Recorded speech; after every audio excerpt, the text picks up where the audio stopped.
നമ്മൾ പറഞ്ഞത് അമലു സാലിഹാത്തുകളാണ് നമ്മുടെ ജീവിതത്തിൽ പെരുകേണ്ടത്. ആ അമലു സാലിഹാത്തുകളുടെ മേഖല വളരെ വിപുലമായ മേഖലയുമാണ്. വെറുതെ ഇരിക്കുമ്പോൾ പോലും അമലു സാലിഹാത്തുകൾ ചെയ്യുവാനുള്ള അവസരങ്ങൾ അള്ളാഹു നമ്മൾക്ക് നൽകിയിട്ടുമുണ്ട്. ആ അവസരങ്ങളെ പ്രയോജനപ്പെടുത്തുക എന്നതാണ് നമ്മുടെ ശ്രദ്ധ. ആ ശ്രദ്ധയുടെ പേരാണ് തഖ്വ എന്ന് പറയുന്നത്. ഇമാം ഗസാലി റഹ്മത്തുള്ളാഹിയുടെ മനോഹരമായൊരു പുസ്തകമുണ്ട്, യഹ്യാ ഉലൂമുദ്ദീൻ. 950 വർഷങ്ങൾക്ക് മുമ്പ് എഴുതിയൊരു പുസ്തകമാണ്. പക്ഷേ ഇന്നും ഇസ്ലാമിക ലോകം മുഴുവനും വായിക്കുന്ന അത്രയധികം ജനപ്രീതിയുള്ളൊരു പുസ്തകമാണ്. ആ പുസ്തകത്തിൽ അദ്ദേഹം ഒരു സംഭവം പറയുന്നു. ഒരു ചെറിയ നമ്മുടെ ജീവിതത്തിൻ്റെ ഇടയിൽ നിന്നുള്ള ഉദാഹരണങ്ങൾ എടുത്തിട്ട് അദ്ദേഹം നമ്മളെ ഗൗരവമുള്ള ചിന്തകളിലേക്ക് കൊണ്ടുപോകും. അതിൽ അദ്ദേഹം ഒരു ഉദാഹരണം പറയുന്നുണ്ട്. ഈ മരിച്ചുപോയ ആളുകൾക്ക് ഏറ്റവും വലിയ ആഗ്രഹം ഒരു ദിവസമെങ്കിലും ഈ ലോകത്തേക്കൊന്ന് തിരിച്ചു വരണം എന്നാണ്. ശരി, അങ്ങനെ ഒരു ദിവസം കൂടി ഈ ലോകത്ത് ജീവിക്കുവാൻ അള്ളാഹു ഒരാൾക്ക് അവസരം കൊടുത്തു എന്ന് വിചാരിക്കുക. അയാൾ എന്താണ് ആ ഒരു ദിവസം കൊണ്ട് ചെയ്യാന്ന്? അയാൾ എന്താ ചെയ്യുക? അയാളുടെ സ്വത്തിൻ്റെ അടുത്തേക്ക് ഓടുമോ? അയാളുടെ ബിസിനസ്സിൻ്റെ അടുത്തേക്ക് ഓടുമോ? അയാളുടെ തോട്ടങ്ങളിലേക്ക് ഓടുമോ? അയാൾ എന്താണ് ചെയ്യുക? ഇമാം ഗസാലി റഹ്മത്തുള്ളാഹി പറയുന്നു, അയാൾ അമലു സാലിഹാത്തുകൾ ചെയ്യും.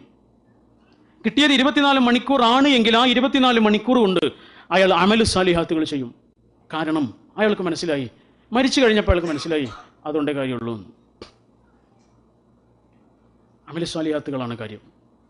അപ്പോൾ ദൈവവിശ്വാസം, പടച്ചവനെ കുറിച്ചുള്ള ഈമാൻ നമ്മുടെ മനസ്സിനെ ആഴത്തിൽ സ്വാധീനിക്കുകയും ആ സ്വാധീനം അമലുകളായി നമ്മുടെ ജീവിതത്തിൽ പുഷ്പിക്കുകയും ചെയ്യുക എന്നാണ് നമ്മൾ പറഞ്ഞത്. അതിൽ വളരെ പ്രധാനപ്പെട്ട ഒന്നാണ് വിശ്വാസത്തിൻ്റെ കാര്യം പറയുമ്പോൾ അത് വളരെ പ്രധാനപ്പെട്ട ഒന്നാണ് ഈമാൻ നമ്മൾക്ക് നൽകുന്ന മനസ്സമാധാനം. ഞാനത് വിശദീകരിക്കുക. ഞാൻ 1-2 സംഭവങ്ങൾ മാത്രം പറയാം. നമ്മൾ കേൾക്കുകയും നമ്മുടെയൊക്കെ ഇടയിൽ സംഭവിക്കുകയും ചെയ്തിട്ടുള്ള 1-2 ഉദാഹരണങ്ങൾ മാത്രം പറയാം. എന്താണ് നമ്മളെപ്പോലെയുള്ള പച്ച മനുഷ്യർക്ക് എങ്ങനെയാണ് അവരുടെ ഈമാൻ ഏറ്റവും നല്ലൊരു അനുഭവമായി മാറുന്നത്? കുവൈറ്റിലുള്ള നമ്മുടെ ഒരു സുഹൃത്തുണ്ട്. അദ്ദേഹം പറഞ്ഞൊരു സംഭവമുണ്ട്. അദ്ദേഹത്തിൻ്റെ മകൻ്റെ ഭാര്യ ഗർഭിണിയാകുമ്പോൾ ഏറ്റവും വലിയ സന്തോഷമാണ്. കുറച്ച് കാലം പിന്നിട്ടിട്ടാണ് ഗർഭിണിയാവുന്നത്. അവരുടെ ഏറ്റവും വലിയ സന്തോഷമായിരുന്നു അത്. അങ്ങനെ ഓരോ മാസവും സ്കാൻ എടുക്കുന്ന സമയത്ത് യാതൊരു പ്രശ്നമില്ല, ഒരു കുഴപ്പമില്ല. ഡോക്ടർ വളരെ ആശ്വാസം പറഞ്ഞു, യാതൊരു പ്രശ്നമില്ല, നോർമലാണ് എന്ന് ഡോക്ടർ പറയുന്നു. അവർ സന്തോഷിക്കുന്നു. എന്നാൽ 9ാമത്തെ മാസം, അവസാനത്തെ മാസത്തെ സ്കാൻ എടുക്കുന്ന സമയത്ത് ആ റിപ്പോർട്ട് കണ്ടിട്ട് ഡോക്ടർ പറഞ്ഞു കുഴപ്പമാണ് എന്ന് പറഞ്ഞു.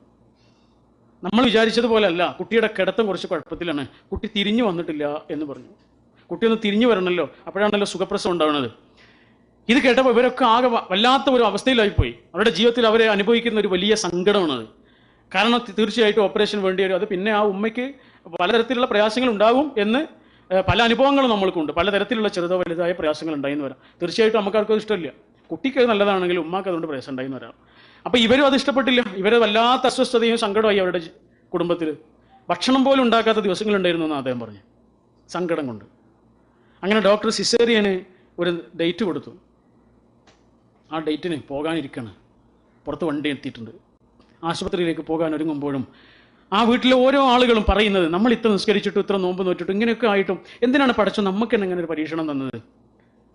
നമ്മൾ ഇസ്ലാമിക പ്രവർത്തനങ്ങൾ ചെയ്യുന്നവരാണ്, പടച്ചോനോട് വളരെ അടുപ്പുള്ള ആളുകൾ, എന്നിട്ട് പടച്ചോൻ എന്താണ് നമ്മളെങ്ങനെ പരീക്ഷിക്കുന്നത് എന്ന് അവരിങ്ങനെ പറഞ്ഞപ്പോൾ ആ പെൺകുട്ടി ഒരു വാക്ക് പറഞ്ഞു. ഗർഭിണിയായിരിക്കുന്ന ആ പെൺകുട്ടി ഒരു വാക്ക് പറഞ്ഞു. എന്താ പറഞ്ഞതെന്നറിയോ? ആകാശഭൂമികളെ മുഴുവനും തിരിച്ചുകൊണ്ടിരിക്കുന്ന ഒരു പടച്ചോനെയാണ് എനിക്ക് വിശ്വാസമുള്ളത്. നിങ്ങൾ എന്തിനാണ് ബേജാറാവുന്നത്? ആകാശഭൂമികളെ മുഴുവനും തിരിച്ചുകൊണ്ടിരിക്കുന്ന ഒരു പടച്ചവനാണ് എനിക്ക് വിശ്വാസമുള്ളത്. ആ പടച്ചവൻ എൻ്റെ കുട്ടിയെ ഒന്ന് തിരിച്ചു കടത്തണം എന്നുണ്ടെങ്കിൽ അത്രയും പ്രയാസമൊന്നും ഉണ്ടാവില്ല എന്നാണ് അവൾ പറഞ്ഞത്. എന്നിട്ട് പോയിട്ട് കരഞ്ഞ് കണ്ണീരണിഞ്ഞ് അള്ളാഹുവിനോട് അവൾ പ്രാർത്ഥിച്ചു. ആ പ്രാർത്ഥന പടച്ചവൻ കേട്ടു. ഡോക്ടർ പോലും അത്ഭുതപ്പെടുന്ന വിധത്തിലാണ് കുട്ടി തിരിഞ്ഞു വന്നത്. സുഖപ്രസവമായി എന്ന് മാത്രമല്ല, കുവൈറ്റിൽ ഇന്നും 2 വയസ്സുകാരനായ ആ പിഞ്ചോമന ജീവിക്കുന്നുണ്ട്. എന്താണിത്? നേരത്തെ ലിയോപോൾഡ് വൈസ് മരുഭൂമിയുടെ വിജനതയിലിരുന്ന് ഓർത്ത ആ നെറുകയുടെ നേരെ തോക്ക് ചൂണ്ടിയപ്പോൾ ഓർത്തൊരു വചനമുണ്ടല്ലോ, ആ വചനമാണിത്. വലനബലുവ അഖ്ബാറക്കും. ഒരു പ്രയാസം നമ്മുടെ ജീവിതത്തിൽ ഉണ്ടാകുമ്പോൾ ആ പ്രയാസത്തിന്റെ പേരിൽ നമ്മൾ എന്താണ് പറയുന്നത് എന്ന് പടച്ചോ നോക്കുന്നുണ്ട്. ഒന്ന് ആലോചിച്ച് നോക്കൂ നിങ്ങൾ. തലശ്ശേരിക്കടുത്ത് പെരിങ്ങത്തൂർ എന്ന് പറഞ്ഞൊരു സ്ഥലമുണ്ട്. അവിടെ ഫരീദ എന്നൊരു പെൺകുട്ടിയുണ്ട്. ആ ഫരീദ എന്ന പേരിൻ്റെ നേരെ ഒരു സമം ചേർത്താൽ അപ്പുറത്ത് എഴുതാൻ പറ്റിയൊരു പേരുണ്ട്, സ്നേഹം എന്നാണത്. ഫരീദ കല്യാണം കഴിഞ്ഞ് ഭർത്താവിൻ്റെ കൂടെ ജീവിച്ചത് 18 ദിവസം മാത്രം. 18 ദിവസം കഴിഞ്ഞപ്പോഴേക്ക് ഭർത്താവ് ഗൾഫിലേക്ക് തന്നെ തിരിച്ചു വന്നു, ഇങ്ങോട്ട് തിരിച്ചുപോയി. ഇവിടെ പെയിൻ്ററായിരുന്നു. പെയിൻറ് ജോലിൻ്റെ ഇടയിൽ വളരെ ഉയർത്തി നിന്ന് വീണിട്ട് നട്ടെല്ല് പൊട്ടിയിട്ടാണ് വീട്ടിലേക്ക് തിരിച്ചു വന്നത്. നട്ടെല്ല് പൊട്ടിയ ആളുകളെ നമ്മൾ കണ്ടിരിക്കുമല്ലോ. ഒന്നിനും കഴിയൂല. കഴുത്തിന് കീഴ്പോട്ട് യാതൊരു സ്വാധീനവുമില്ലാതെ, ഒന്ന് അനങ്ങാൻ പോലും കഴിയാതെ വാട്ടർ ബെഡിൽ കിടക്കേണ്ട അവസ്ഥയിലാണ് ആ ഭർത്താവ് തിരിച്ചു വന്നത്. ആ ഭാര്യ ഭർത്താവിൻ്റെ കൂടെ നിന്നത് എത്ര കാലമാണെന്നറിയോ? 21 വർഷം.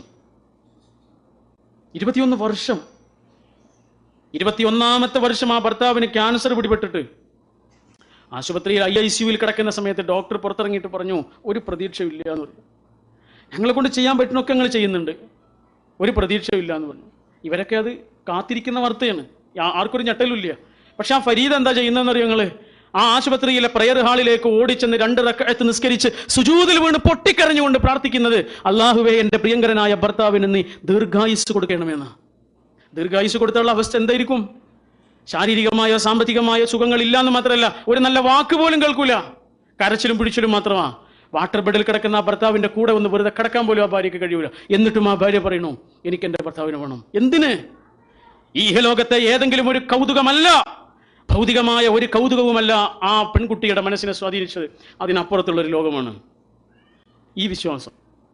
കേരളത്തിലെ വളരെ പ്രസിദ്ധനായ ഒരു ഓങ്കോളജിസ്റ്റ് ഉണ്ട്, ക്യാൻസർ രോഗികളുടെ ഡോക്ടർ. അദ്ദേഹത്തിൻ്റെ പേര് ഡോക്ടർ VP ഗംഗാധരൻ എന്നാണ്. അദ്ദേഹം എഴുതിയൊരു പുസ്തകമുണ്ട്, ജീവിതം എന്ന അത്ഭുതം. അദ്ദേഹത്തിൻ്റെ അടുത്ത് വന്ന പലതരത്തിലുള്ള ക്യാൻസർ രോഗികളെക്കുറിച്ച് അദ്ദേഹം എഴുതിയ പുസ്തകമാണ്.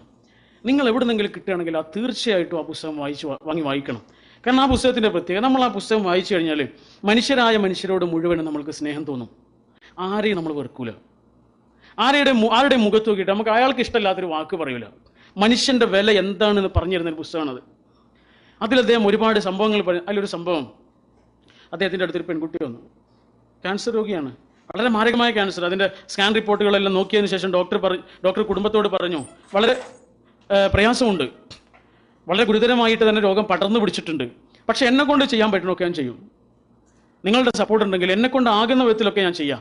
എനിക്കൊരു വലിയ പ്രതീക്ഷ ഒന്നും തരാൻ പറ്റൂല, ഇങ്ങനെയൊക്കെ ഞാൻ ചികിത്സിച്ച് നോക്കാം, പക്ഷെ വലിയ സാമ്പത്തിക ചിലവുണ്ട്, ലക്ഷക്കണക്കിന് രൂപയുടെ ചിലവാണ് ഡോക്ടർ പറയുന്നത്. ഇവരുടെ കയ്യിൽ പൈസ ഇല്ല, ഇവർ പിന്നെ വരാമെന്ന് പറഞ്ഞിട്ട് തിരിച്ചുപോയി. പിന്നെ വരാനുള്ള പോക്കല്ല, പൈസ ഇല്ലാത്തതുകൊണ്ട് അവർ നിർത്തി പോവാണ്. 1-2 ആഴ്ച കഴിഞ്ഞപ്പോൾ ഈ ഡോക്ടറുടെ അടുത്തേക്ക് ഒരു ചെറുപ്പക്കാരൻ വന്നു. ആ ചെറുപ്പക്കാരൻ പറഞ്ഞു, ഡോക്ടർ ഞാൻ വരുന്നത് ഗൾഫിൽ നിന്നാണ്, നേരിട്ട് ഡോക്ടറുടെ അടുത്തേക്കാണ് വരുന്നത്. കഴിഞ്ഞ ആഴ്ച നിങ്ങളുടെ അടുത്ത് വന്ന ആ പെൺകുട്ടിയുടെ ഭർത്താവാണ് ഞാൻ. ഞങ്ങൾ കല്യാണം കഴിഞ്ഞ് ഏതാനും ദിവസങ്ങൾ മാത്രമേ ഒരുമിച്ച് ജീവിച്ചിട്ടുള്ളൂ. അപ്പോഴേക്ക് ഞാൻ ഗൾഫിലേക്ക് പോയി. ഗൾഫിലേക്ക് പോയ ഉടനെ ഈ വാർത്തയാണ് ഞാൻ കേൾക്കുന്നത്, മാരകമായ അസുഖമാണ്. ഞാൻ എന്താ ചെയ്യേണ്ടത്? ഞാൻ ഒരുപാട് ആലോചിച്ച് എന്ത് ചെയ്യണം, ഒഴിവാക്കണം എന്നാണ് ഇപ്പോൾ എല്ലാവരും എന്നോട് പറയണത്. ഞാൻ ഏറ്റവും കൂടുതൽ കേൾക്കുന്നത് ഇതാണ്, ഒഴിവാക്കണം എന്ന്.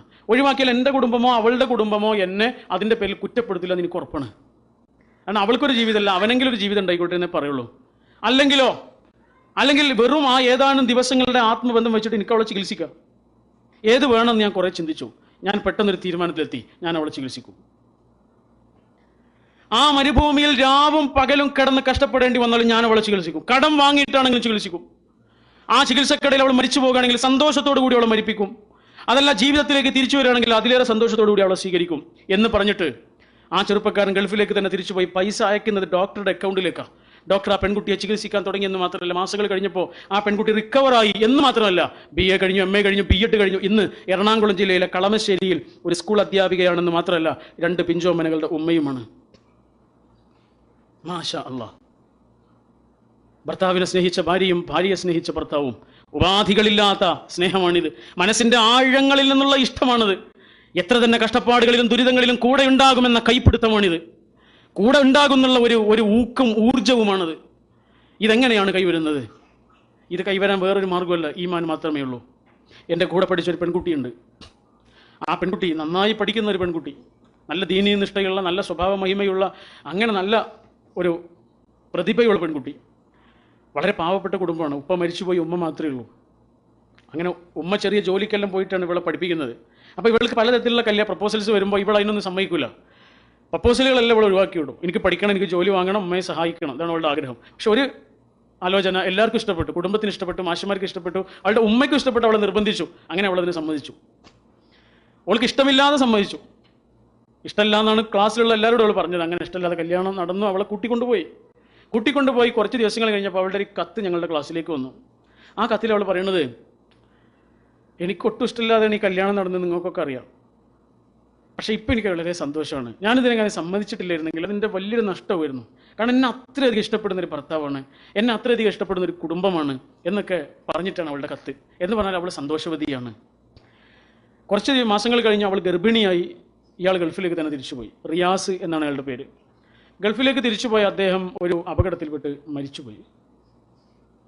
അങ്ങനെ ആ മരണ വാർത്ത അറിഞ്ഞിട്ട് ഞങ്ങൾ അവളുടെ വീട്ടിലേക്ക് ചെല്ലുക. അങ്ങനെ വീട്ടിലേക്ക് ചെല്ലുമ്പോൾ അവളുടെ കൂട്ടുകാരികളെ കാണുമ്പോൾ അവൾ പറയുന്നത് എന്താണെന്നറിയോ? നിങ്ങൾ എന്നെ ആശ്വസിപ്പിക്കാനല്ലേ വരുന്നത്, എന്നെ ആശ്വസിപ്പിക്കണ്ട. കനന്തുങ്ങിയ മുഖത്തോടു കൂടി, ഒരു കണ്ണീരണിയാൻ പോലും കഴിയാതെ വിങ്ങുന്ന മനസ്സോടുകൂടി അവൾ പറഞ്ഞു, നിങ്ങൾ എന്നെ ആശ്വസിപ്പിക്കണ്ട.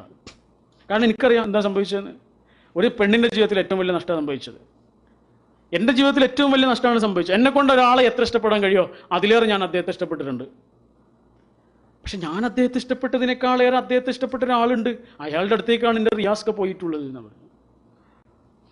എല്ലാവരും കണ്ടു നിൽക്കെ അവൾ കരഞ്ഞിട്ടില്ല, സ്വകാര്യമായിട്ട് കരഞ്ഞിട്ടുണ്ടാവും. പക്ഷെ അവൾ പൊട്ടിക്കരഞ്ഞൊരു ദിവസം ഉണ്ടായിരുന്നു. അതാ കുട്ടി ജനിച്ച ദിവസം.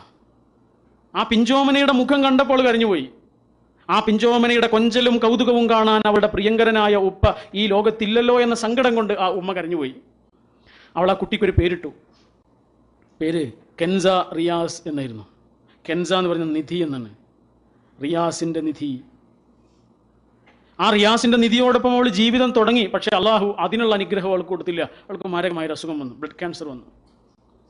ബ്ലഡ് ക്യാൻസർ വന്ന് ആശുപത്രി കിടക്കുന്ന സമയത്ത് അവളെ കാണാൻ ചെല്ലുമ്പോൾ അവൾ പറയണത്, എനിക്ക് സങ്കടമൊക്കെ ഉണ്ട്, എൻ്റെ കുട്ടിയെ അമ്മാക്ക് നോക്കേണ്ടി വരും, ഉമ്മാക്കിന് ഒരുപാട് പ്രയാസങ്ങളുണ്ട്, രോഗമുണ്ട്, കഷ്ടപ്പാടുണ്ട്. അതാലോചിക്കുമ്പോൾ എനിക്ക് സങ്കടമുണ്ട്. പക്ഷെ എനിക്ക് സന്തോഷമുള്ളൊരു കാര്യം, എൻ്റെ റിയാസ്കയുടെ അടുത്തേക്കാണ് ഞാൻ പോകണമെന്ന് പറഞ്ഞു. 2.5 വർഷങ്ങൾക്ക് മുമ്പ് തിരൂരങ്ങാടിക്കാരിയായ നഈമ എന്ന ആ പെൺകുട്ടി മരിച്ചുപോയി. അള്ളാഹു അവളെയും നമ്മളെയൊക്കെ അനുഗ്രഹിക്കുമാറാകട്ടെ. ഒന്ന് ആലോചിച്ച് നോക്കൂ, ആ ആശുപത്രി കിടക്കയിൽ വെച്ചിട്ട് അങ്ങനെ അവൾക്ക് പറയാൻ കഴിയുന്നത്, ആശുപത്രിയിൽ നിന്ന് കൊടുക്കുന്ന എന്തെങ്കിലും ഒരു മരുന്നുണ്ടല്ലോ. നമുക്കൊരു പ്രയാസം ഉണ്ടാകുമ്പോൾ എല്ലാവരും നമ്മളെ വന്നിട്ട് ആശ്വസിപ്പിക്കുന്നുണ്ട്. നമ്മളെ കുടുംബത്തിലുള്ളവർ, നമ്മളെ സുഹൃത്തുക്കളായ ആളുകൾ, നമ്മുടെ അയൽക്കാരൊക്കെ വരുന്നുണ്ട്. ഇവരൊക്കെ നമ്മളെ ആശ്വസിപ്പിക്കുന്നത് നമ്മൾ കാണുന്നുണ്ട്. പക്ഷേ നമ്മൾ കാണുന്ന ആളുകൾ നമ്മളെ ആശ്വസിപ്പിക്കുന്നതിനേക്കാൾ നമ്മൾക്ക് ആശ്വാസം ഉണ്ടാവേണ്ടത് നമ്മൾ കാണാത്ത ഒരാളിൽ നിന്നാണ്. അതാണ് ഇത്. എൻ്റെ സുഹൃത്ത് പറഞ്ഞൊരു അനുഭവം ഉണ്ട്. അദ്ദേഹത്തിൻ്റെ കൂടെ പഠിച്ചൊരു പെൺകുട്ടിയുടെ കഥ.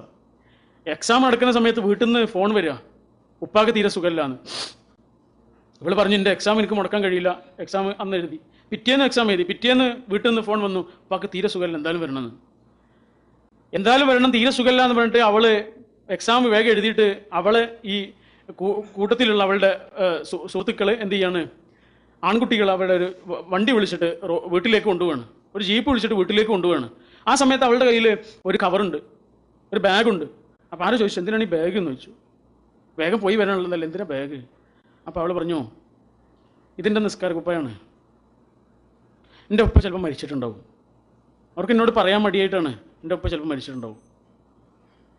ഇത് പറഞ്ഞ അവൾ ആ വീട്ടിലേക്ക് എത്തിയപ്പോൾ ആ വീട് നിറയെ ആളുകളായിരുന്നു. അവളുടെ സംശയം ശരിയായിരുന്നു, അവളുടെ ഉപ്പ മരണപ്പെട്ടിരുന്നു. ആ ഉപ്പയ്ക്ക് വേണ്ടി അവളുടെ നിസ്കാര കുപ്പായം അണിഞ്ഞ് കണ്ണുനീരടിഞ്ഞ് പ്രാർത്ഥിച്ച് അവൾ തിരിച്ചു വന്ന് വീണ്ടും പരീക്ഷ എഴുതി. ഇതെന്താണ്? ഇതിൻ്റെ പേരാണ് ഈമാൻ.